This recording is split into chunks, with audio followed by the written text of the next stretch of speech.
That was a gavel. I've got about 5 after 7. The meeting was supposed to start at 7. I thought we'd wait to get the crowd all in tonight, you know. So we'll call the meeting to order. Welcome everyone here. Thanks for coming to the 2019 annual meeting.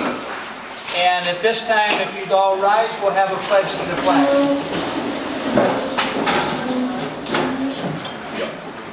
I pledge allegiance to the flag of the United States of America and to the republic for which it stands, one nation under God, indivisible, with liberty and justice for all.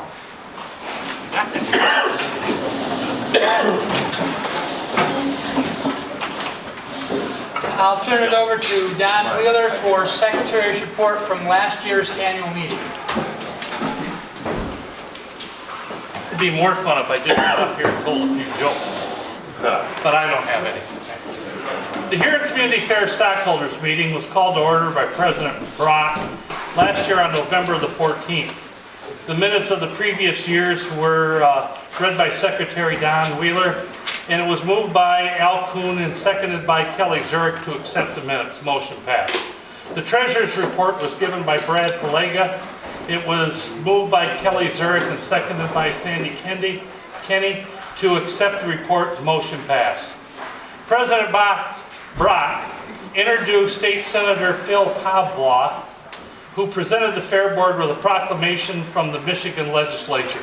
What they did last year was they give us a plaque for us supporting agriculture and youth for the last 150 years.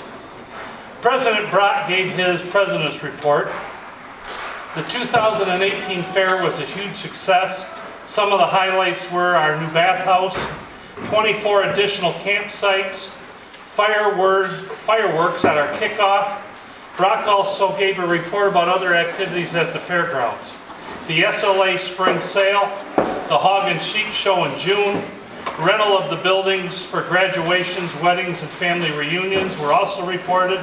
And Brock also reported that the fair received a grant for $20,000 to apply to the payment of the bathhouse. Elections were then held. The 3 positions of board members that were expiring was Kevin Langley, Brad Palega, and Don Wheeler. They cast a unanimous ballot to reinstate these people. Denny Esch seconded the motion, and Ed Eichler made the motion. Gary Protzman gave a camp report. We now have 148 campsites. All sites are reserved. He had made a list of people who were waiting to get in. Stacy Hagan was also complimented on her efforts in organizing the Halloween weekend. We had 75 campsites last year. The 4-H report was given by Extension Agent Patty Ear. There were 625 youth and 129 leaders at this year's fair. Bruce Eisler gave the JLA report. This year the JLA had an income of $47,000 with expenses of $39,000.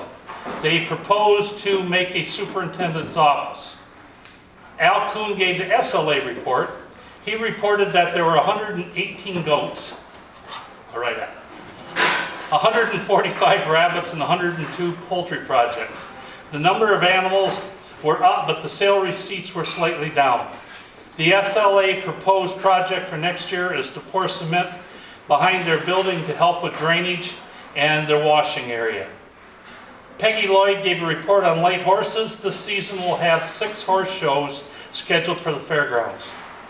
In new business, President Brock discussed the Holiday Light Show, a $40,000 grant that we applied for and received, and we will be applying for the Fair Fun Night to be held February the 2nd of this year at the Franklin Inn. The tickets will be, and last year they were $30 a piece. Brock also announced the Friends of the Fair. Last year the Friends of the Fair were Melvin and Janet Bisher, Joanne Cove, and Warren and Grace Crone. There were some questions about some bylaws. After much discussion, Denny Esch moved to get on with further business. Al Kuhn seconded that. It passed. Refreshments were then served. submitted by Don Wheeler, Fair Board Secretary. Is there any corrections or additions? Corrections or additions? If not, a motion to approve would be in order. Al Kuhn, second. Ed Eichler, thank you. All in favor of approving the minutes from last year's annual meeting, please signify by saying aye. Aye. Opposed, same sign. Thank you, Mr. Wheeler. We appreciate your work and effort and help from home to get those taken care of for us. For those of you who don't know, we actually have two secretaries. Oh, come on. Okay, I'm sorry. For those of you who don't know, Donna is our secretary and Don shows up. They're a good team. We appreciate all the work that they do. Treasurer's report. Brad will present, and as Brad's coming up, really a big thank you to Mandy Crone through Nitsky Popple that does all of our books and helps keep us in line and tells us where we're at, and life is certainly a lot easier for us when we have somebody like that that keeps track of the books and the finances for us to make sure everything goes. So draw your attention to the statement of income. We've got a backside sheet here. We'll just go through the numbers briefly, and if there's questions, we'll take them at the end here. Overall income this year was $389,000 compared to $411,000 last year. The main difference is about a $20,000 grant that was from the state that was in last year's numbers, not in this year's. We are going to be receiving a $40,000 grant for the next fiscal year, but we have not received that yet. So we've been approved, but it's not in our numbers. On the expense side, total expenses were $328,000 compared to $337,000, for a net income of $60,473 compared to $74,034.12. So very similar year, very successful year, and we've had many years in a row now that we've put a nice bottom line to the fair's budget, and we're able to do several projects. So we flip the page, we'll go to the balance sheet. Total assets, $121,483 compared to $67,000. Got about a $54,000 more in the Bayport checking account than we did a year ago. If we go down to the liabilities, we reduced our liabilities for about $25,000 from $171 to $196. And our total equity this year is $359,631 compared to $298,933. And we are in pretty good financial shape if we look over the last few years. We've spent a lot of money on a lot of projects. And so thanks to the community, all the effort of donations and support, that's how we got here. So any questions on the income statement or balance sheet?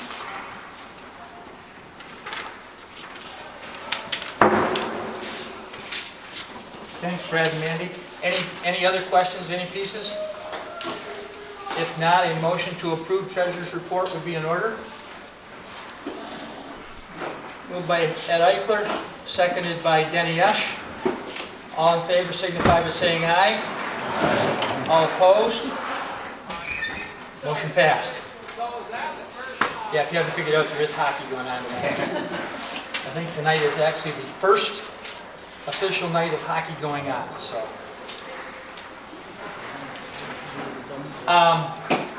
2019 fair report. If you look obviously at our treasurer's report, it tells you that we've had a very good year. There are some things in that report that perhaps will change slightly as we move forward. The MDRED grant, which is listed there, and I'm going to talk a little bit about that now because I think it's appropriate to talk about that in terms of the 2019 fair report.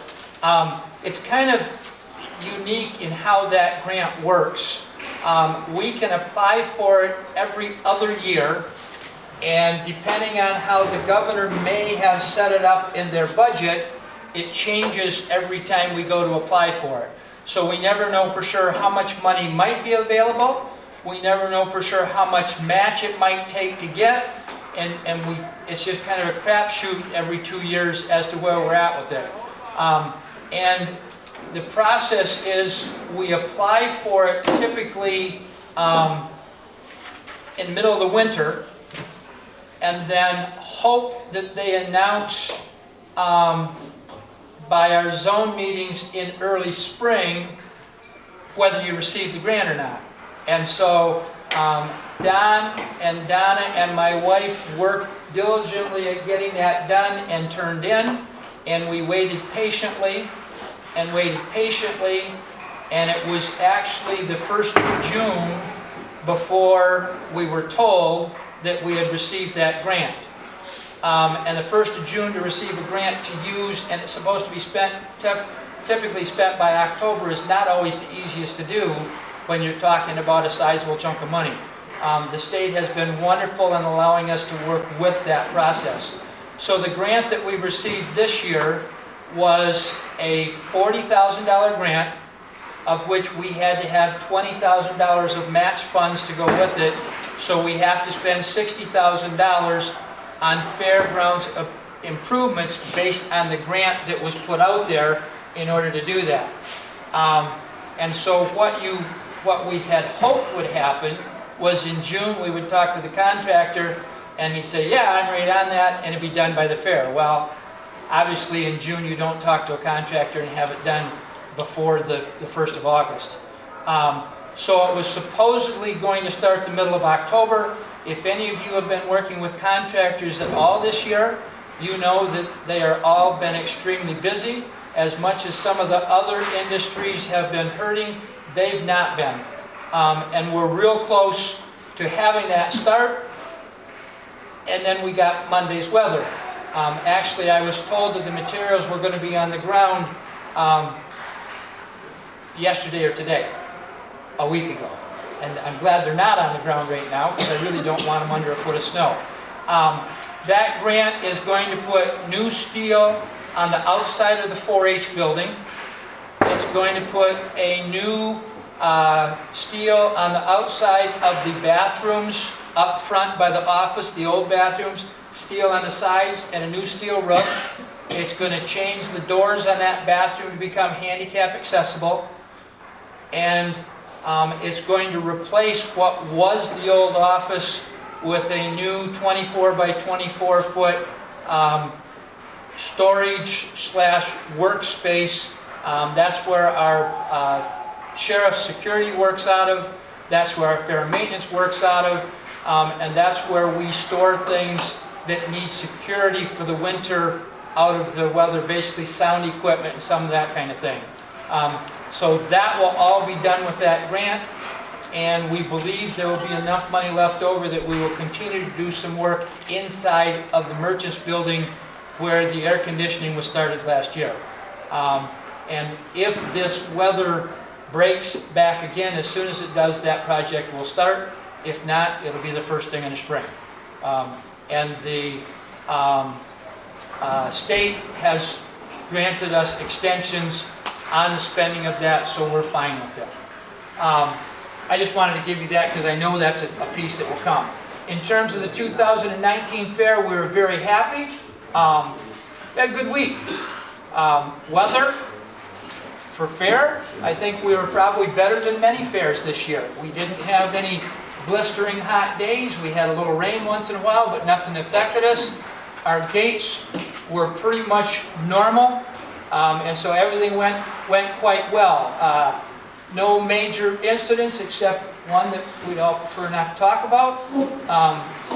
If any of you don't know, can I say that? No. Yeah, I'm going to tell them You anyway. can't relieve a name. Oh, I don't have any names to relieve anyway, because I don't know any names, but there was a carnival worker that passed away on the fairgrounds during Fair Week. If any of you didn't happen to hear that. Died of natural causes sleeping in one of their bunkhouses. And so I guess the bright spot for me is the fact that that happened Fair Week, and there are people sitting here tonight that never knew it happened. So obviously, it was a good week for the fair and things went well. In terms of other activities, we've been really happy in the fact that since we've kind of started making a shift in a few things, the fairgrounds is no longer a 1 week of the year fairgrounds. There are activities going on this fairgrounds on many, many weeks and weekends out of the year.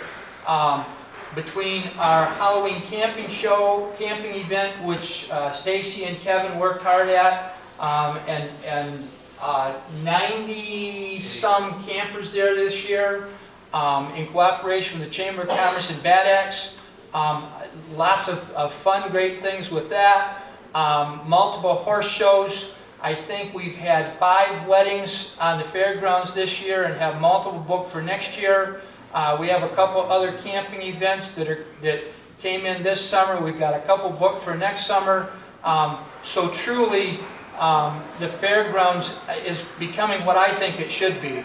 A very nice facility that is used for more than just a week of the fair. So we've got great things coming. The Kinneys are back with race horses on the other end of the grounds, paying us a little rent and keeping the racehorse barn up to date. That barn looks better, if you walk to the inside, it looks better on the inside than it's looked in probably 20 years. And so it's kind of nice to see that barn being taken care of some and a few things going with it. Happy to have that happening. So it's been a good year for us. Things are going well. We have the carnival booked back in for the next number of years. Our grandstand events, other than Monday night, a little bit of rain out there that we rescheduled, and we're able to run that during the week. Everything's been in good shape and we're real happy with that. Holiday events, I've kind of talked on that. The Halloween, the Holiday Light Show, which we operated last year. The plans are for that to go this year. It's about a third set up, and depending on what the weather does in the next 10 days, we'll see whether the other 2/3 gets up and going. If the snow will go away a little bit, I actually had a phone call today from somebody saying, when can we come set our lights up? So I'm still hoping to get most of it up and going. It's a lot more challenging when you have a foot of snow on the ground. And I started the day before Halloween this year, but I didn't work hard enough. If you attended the fair this year as a patron coming in, you noticed that we changed the parking lot on the other end. And for the last about 4 years running, we've had police down there on nights of big events trying to figure out how to get that car that's between those other 4 out of there, because we had people double and triple parking. And so we kind of took it on ourselves the week before the fair to decide how we might change it. And for the most part had very positive feedback from people in terms of it worked. And we're real happy with the fact that we did not have any problems, that we had to find license plates to get cars moved because they were double parked in. And actually it was interesting, when we got to the Halloween event, we actually had people that were following the same pattern parking out there with that. So apparently we trained some people quite well in a short amount of time. So we'll be doing that. We actually may be looking at making some street signs to be able to name those rows to get a little, maybe a little publicity, but also a little easier if you're going back out to your car, that which row am I parked in. So we're looking at that. Clark? Jim, you worked out there for the week. Yeah, it was great, except the handicapped people don't realize they can get to the handicapped parking lot. Okay. And there's a mud hole yet in the restroom. Well, if you, I don't know now. that's one more piece that I guess I should have included. Other than that, that's great. That mud hole by the new restroom is gone Whoa. because Wallace Stone. When did we do it? I don't remember when we actually did it, but we have had conversation about, Wallace Stone has told us they wanted to do some more driveway work around here. And we kind of hemmed and hawed about where do we start or what might we want to do. And so what we did is we made a decision that we would put a drive-in. It starts just to the west of the new bathhouse, and it goes back behind the new bathhouse and comes all the way up through to the manure pit by the horse barns. And Wallace Stone said, whatever material it takes, we'll donate it. And so we had Rooney come in and grade out. We went about a foot down to get down to good solid. We put solid rock in the bottom. We put topstone on it, and that's all been dressed, and your water hole is gone. And if people are parking in that lot and are bringing their livestock feed or that kind of thing up, it'll be a nice, straight, clean shot for them to come up through and get there.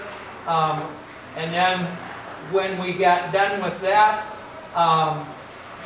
we went in and Crunch and I spent some time, and the grass seed was all planted. And as much as we all complained about the weather this year, we put the grass seed in dust, and a week later it was green.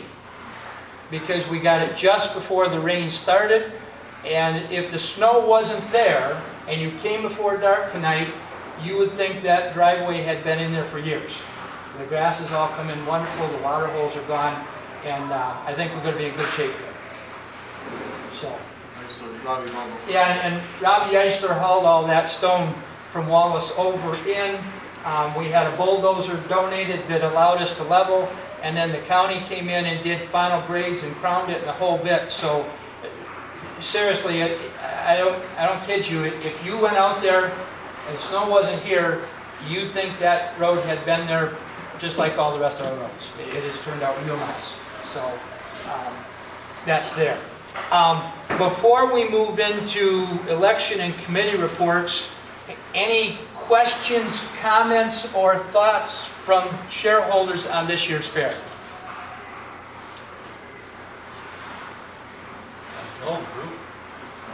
Yeah, we're I allowed have to a do comment on the bathroom situation. We're gonna resolve that, so we don't have that problem next year. We are working hard at resolving the bathroom situation, drainage. We have a couple of plans in place. We've been trying to get a camera in to check the drain to find out if there is an issue there. If not, we have a plan B that we think we can solve that problem in another fashion if we have to. It appears that if we can't camera and find that problem, we know that if we dump 500 gallons of water every morning down through there, it'll flush it and it'll continue to flow. We don't want to do that. We're trying to find where the problem is, but we haven't been able to do that yet. As long as somebody's on it. We're trying.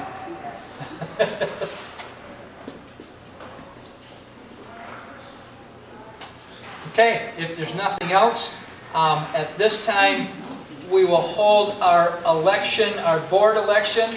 We've moved that up in our agenda from what it used to be years ago, because it used to be it was the last thing on the agenda, and we'd have the election and we'd all sit around looking at each other for 15 minutes while they counted ballots.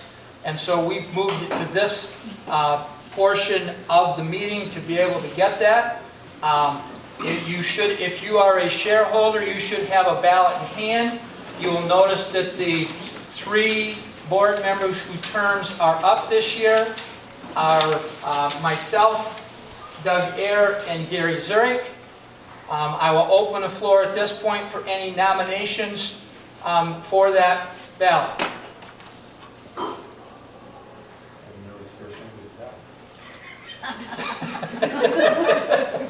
I'm sorry, Crunch? Any nominations to be added? Mr. Eichler? I move nominations be closed and unanimous ballot be cast, and we don't have to worry about leaving it. Moved by Ed Eichler, seconded by Mr. Esker. that we close the nominations and cast a unanimous ballot. All in favor signify by saying aye. Aye. All opposed? Motion passed. Thank you, Mr. Eichler. That moves that process along for us. Committee reports. Gary Protzman, camping and winter storage. Our camping has to be one of the highlights of the fall. We are full again for this coming year. I do have a few people on the wait list. Last year we actually put out a few people for rustic camping because we don't have the electric for them. So we put a few people out rustic. They didn't mind. They ran their generators. So we'll probably do that again this year. As far as winter storage, I have the small livestock building full. I have the hog barn full, and the show arena is full, and the merchants building has a few boats that I could probably still stick in there yet, but because it has to be under a 10-foot ceiling. Otherwise, and if you would look at those trailers that are in there, some of them are less than 6 inches apart. So they're stuck in there. It makes a lot of income for our fair. Great. That's one thing that has certainly helped us over the years is the fact that Gary and Dee have taken over both the... Gary Zurich helps me a lot. Gary Zurich helps a lot when it comes to the putting the campers in, but in terms of the campgrounds, Gary and Dee operate that for us. We certainly thank them for their work and efforts, and they take care of the paperwork and things, and Gary Zurich helps them in terms of getting campers in and out. And it's not an easy task when you have a wedding that takes place a week after you'd like to start putting stuff in. And then we have the soil conservation that comes in the spring that wants to use a building for their tree sales about 2 weeks before some people want to take stuff out. So it becomes a challenge, and they work real hard at getting the right things in the right spots to make that work. So we really appreciate that. 4-H report. Patty? For the 2018-19 year, we had over 700 youth in 4-H. We had 720 projects exhibited in the 4-H building. We were down about 130, so we're hoping to increase this next year by a few different ideas. But we'd like to see those numbers up because we know the community loves to see those projects. So we're working hard on that. That's a goal of ours. We had 336 honor roll ribbons, 176 youth exhibits in the 4-H building, 16 adults exhibited in the building, and we had 51 clover buds. And if we move to the barns, we know our largest numbers are there. We had 50 in the market beef, 26 in market dairy, 235 in show prospect feeders, 20 with the beef breeding stock, 20 with the sheep, 105 with swine, 10 with the PEP program that showed during the week of the fair, and we had 113 youth exhibit goats.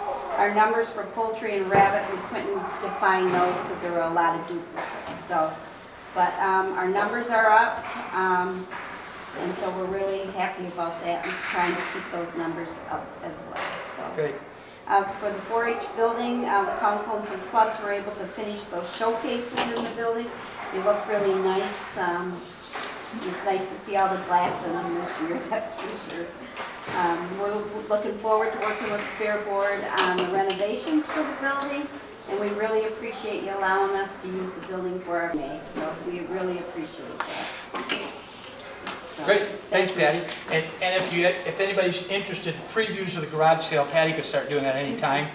Because the garage sale that's in the spring is already kind of in full blossom over there.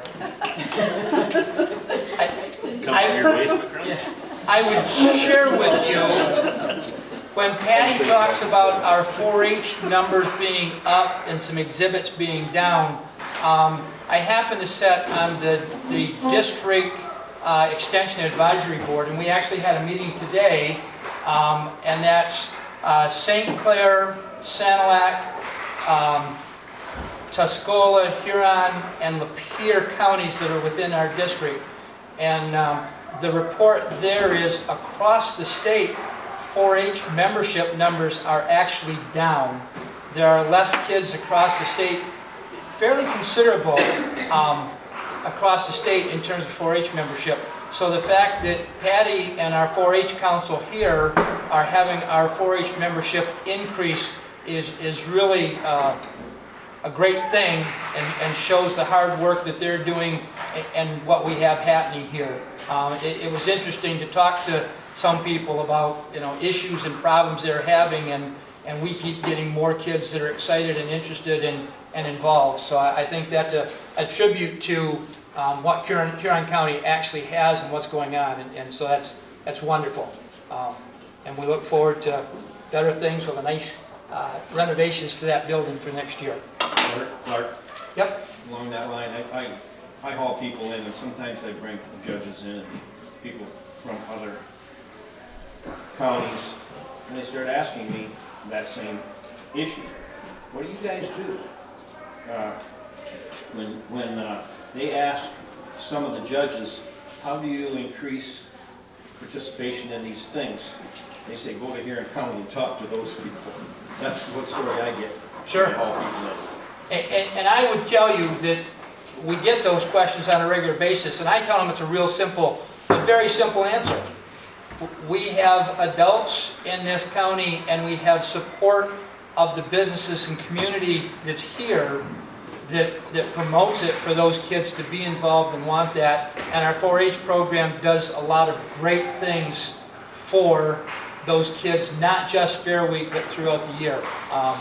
And so I think it's a tribute to our leaders, our FFA programs, our 4-H programs, all the way through, because we get that on a regular basis. And the other nice comment that we get on a regular basis when we have things going on here is we've got the best facilities, especially in the Thumb area, and in terms of shows across the state. Until you get to some counties that really have money, we have the best facilities that there are, the nicest, cleanest, best facilities there are going.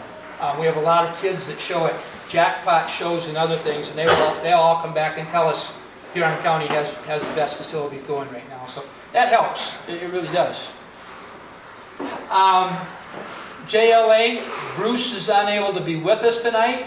I can tell you, I don't have exact numbers with them, but I can tell you that their enrollment of exhibitors showing were just a tweak up from last year, pretty constant.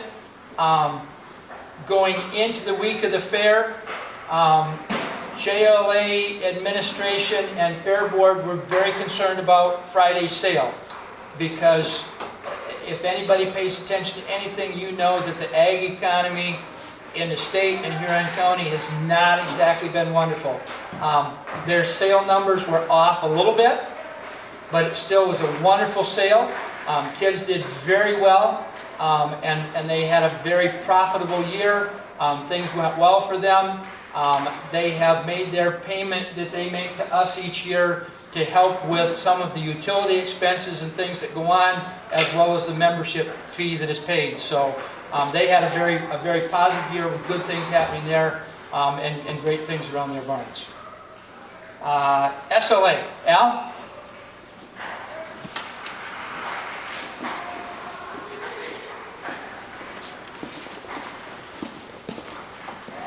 We had a very good year this year at the fair.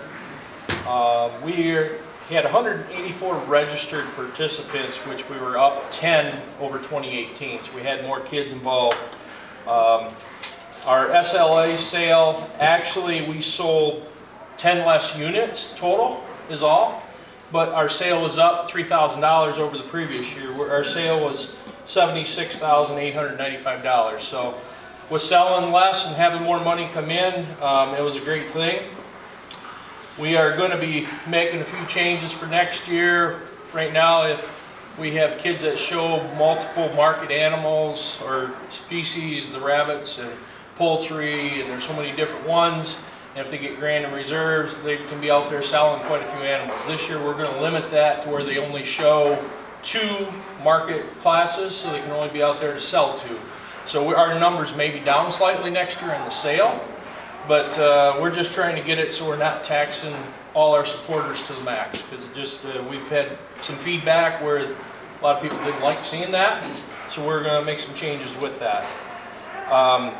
We have 4 main fundraisers that we do throughout the year to support us, not including the commission we get off our sale, which all of that money goes back to the fair for electricity and water and to help with the barn payment.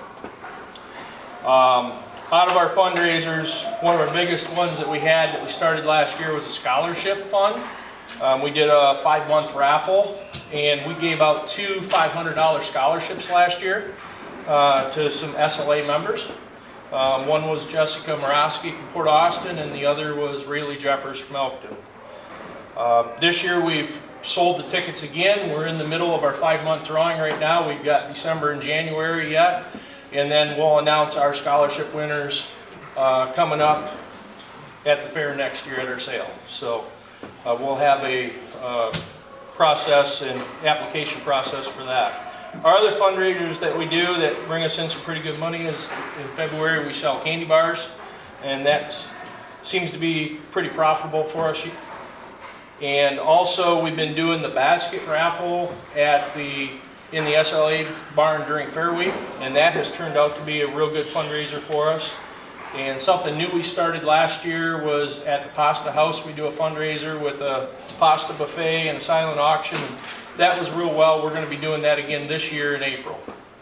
So our community barn, which is the old rabbit barn, we had that painted a couple of years ago. We had problems with the paint.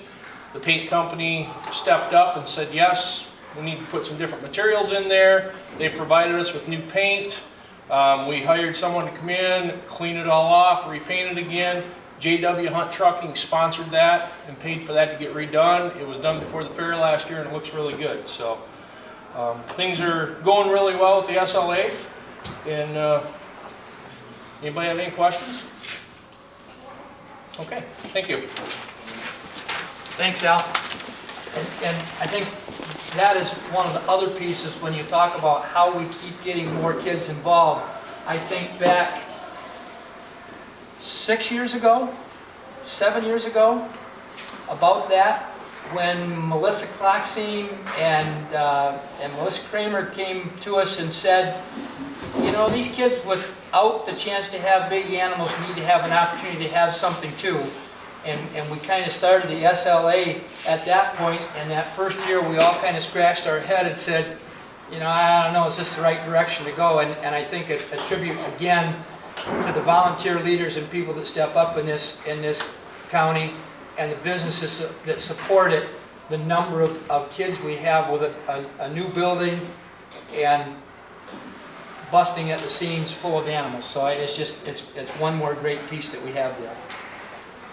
I want to go back a second. Patty mentioned a program that takes place, and she just referred to it as the PEP program, and some of you probably have no idea what she's talking about. We have a program in this county through the 4-H that runs, well, I want to say year-round. It kind of is year-round, but it typically starts early in the spring and runs until about the time school starts in the fall. And we used to call it the handicap riders, and that's probably not politically correct anymore. So it's the PEP program, which stands for Proud Equestrian Program. And those individuals who need assistance in having the opportunity to work with those horses, the Eisler family are just wonderful in terms of the work they do to make that happen out here. And if you show up here on a Wednesday evening during the summer, they will be here with anywhere from 4 to 7 horses that kids bring in and give those young people that couldn't do it any other way a chance to come in and get out on their horses and do that. And then this year they actually had a chance to compete Fair Week as well. And so again, we have people that just step up and do those kinds of programs all the time for us, and that's a great thing. Fair dates for next year, August 2nd through the 8th. For those of you who are kind of like me and have been around for a few years, that's when the fair always used to be, was the first full week of August. And so we're back to that. If you look at your calendar, you will find that Labor Day, I believe, is on something like September 7th this year, which is the latest it can possibly be, which is, if you talk, it's interesting. I find it very interesting. If you talk to the carnival people who drive all the dates of fairs, if you talk to them this year, they will tell you Labor Day drives the dates for the fair. And because Labor Day is the latest it can be, and we have to do this one at this point and this one at this point, your fair will be that week of August. 3 years from now, when our fair starts on July 23rd, they will tell you, because July 4th falls on a Tuesday, that everything is, they randomly pick it, and we're kind of at their whim. So anyways, this year's fair will be August 2nd through the 8th. The new drive, well, I had to think of what the heck a new drive was. The new drive is the road that we talked about that's already in. We've talked about the MDRED grant. February 1st will be our fun night.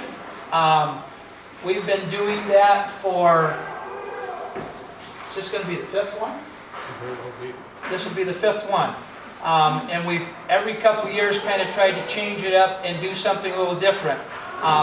Those funds from that night go to supporting the bathhouse. And after we did it for 3 years, we had enough money to get us started, and we built, and Bayport State Bank was wonderful enough to loan us the money to complete that project. But we have about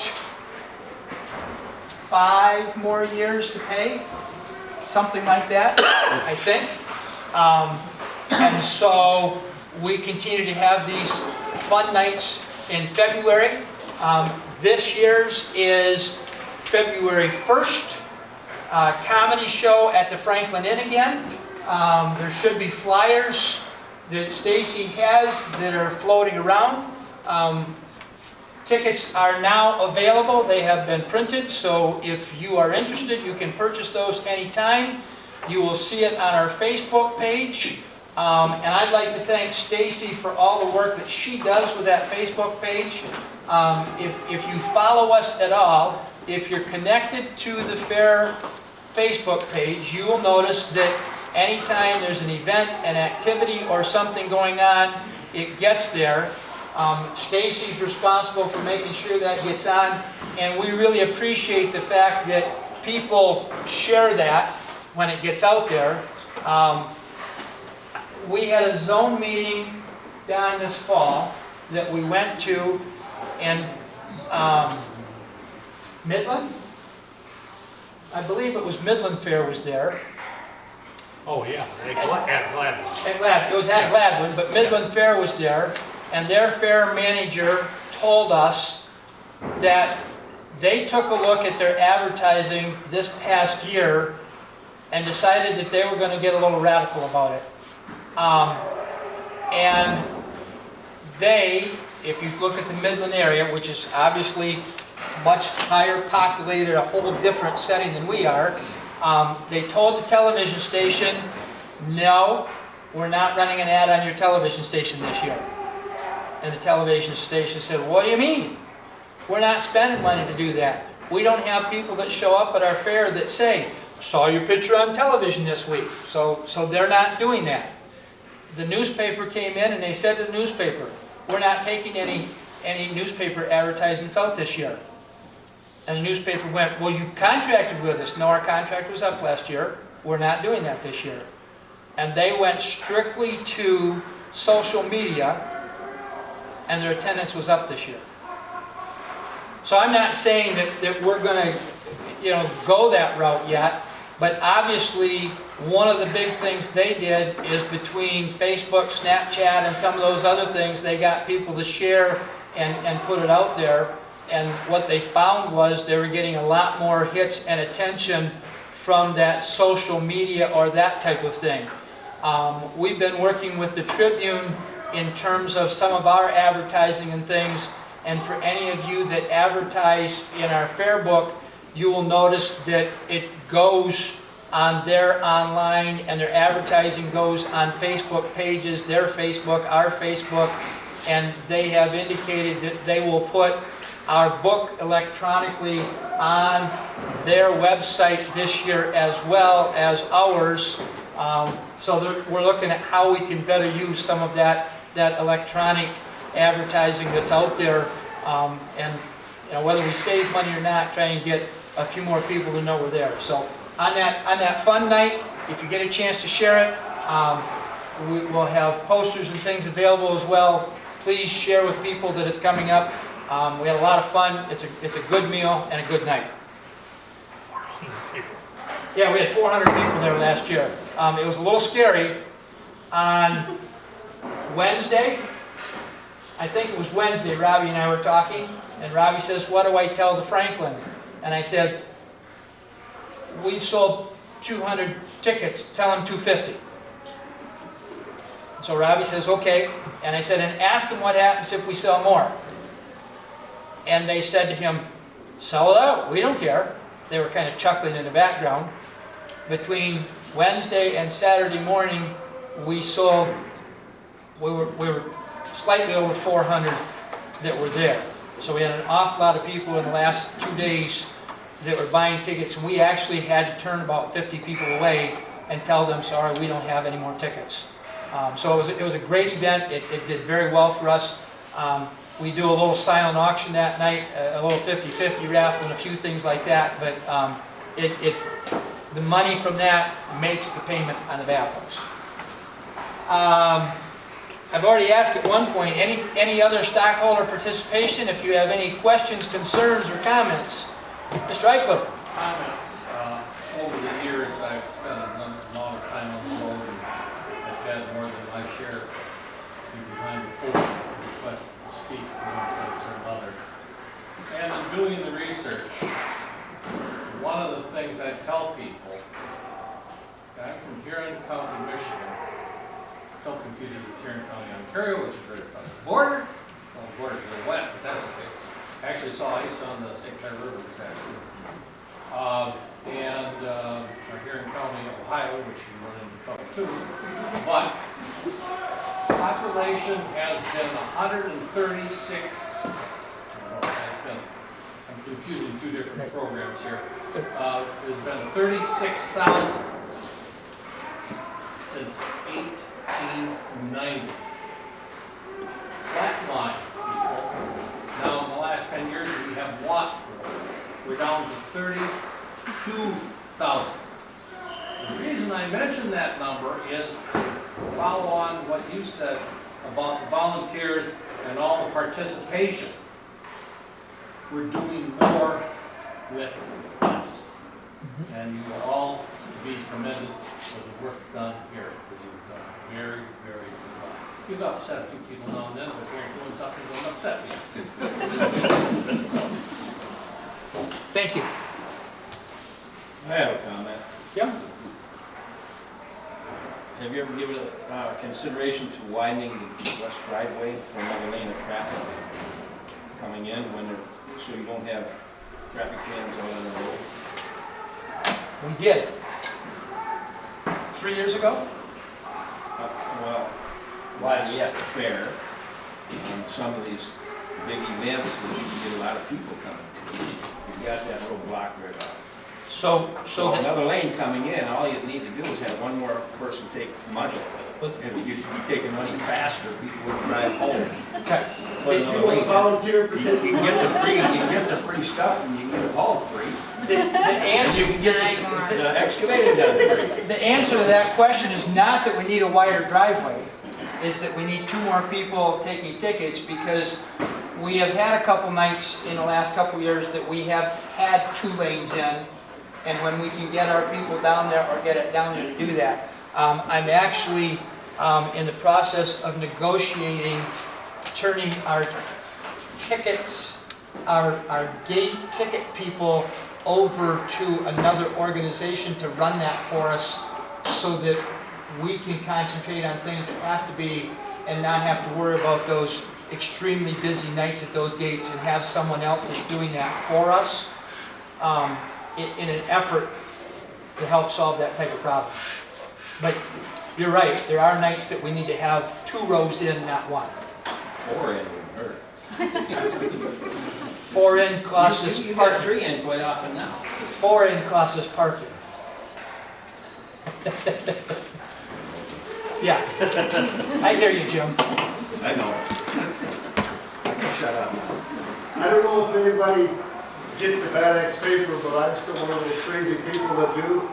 And here, what was it, a month or so, a couple months ago, they ranked all the different places in the county, from foods to you name it. Our fair was number 3 for the entertainment. So we rank right up there. We do.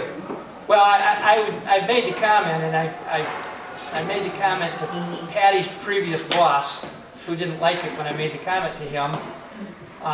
He was asking me about Extension's presence at our fair, and I wasn't happy.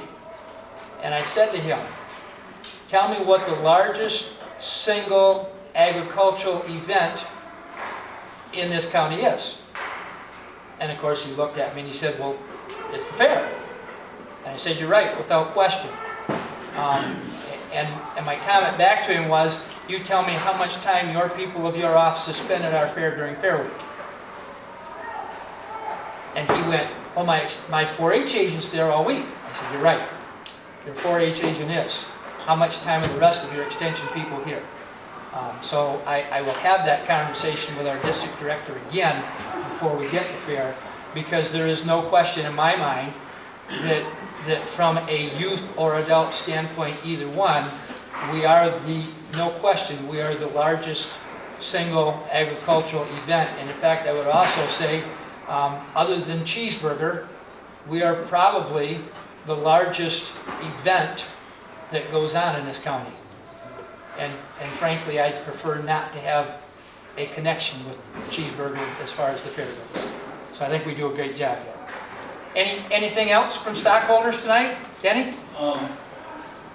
There's been a couple real supporters of this fair that used to be here a lot of years and all the years that have passed away the past 6 weeks, and I think we should just remember them. Grace Finbeiner and maybe there's been a couple more. We have, and you're right. We lost Claire a couple years ago, and we lost Grace recently, and Darrell Dumas just last week. And I know, and I hesitate to say too, because there are many others that I know have had that too. But let's take a moment and pause, especially those 2 and other major supporters of our fair that we have lost this year.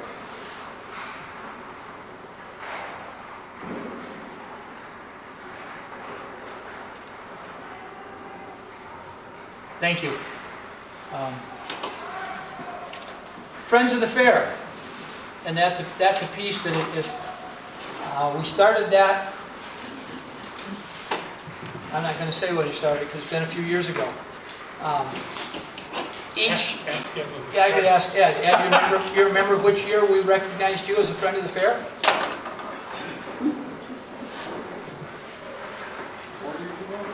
I think 5. The first year we recognized Ed and we recognized Lowell McDonald. And we have said each year as a fair board, at our meeting, before the annual meeting, we talk about people in our community that we believe are genuine friends of the fair. And this year we have 3 names that we're going to announce. Actually, it's 4 names, but 4 names in business. Gene and Tim Brady. Well, I still call him Ground Mole. What do they call him now? Minuteman, I'm sorry. I still think of them with Ground Mole when they were over here. But Gene and Tim, and I tell you what, if we need something done, it seems like 3 days before the fair, somebody's running down there saying to them, hey, we need this taken care of, we need this welded up, we need a part for something, we need it. And Gene will have a few choice words for us and say, you know, I got more work than I can possibly get done in the next 2 days. Okay, Gene, can we get it or not?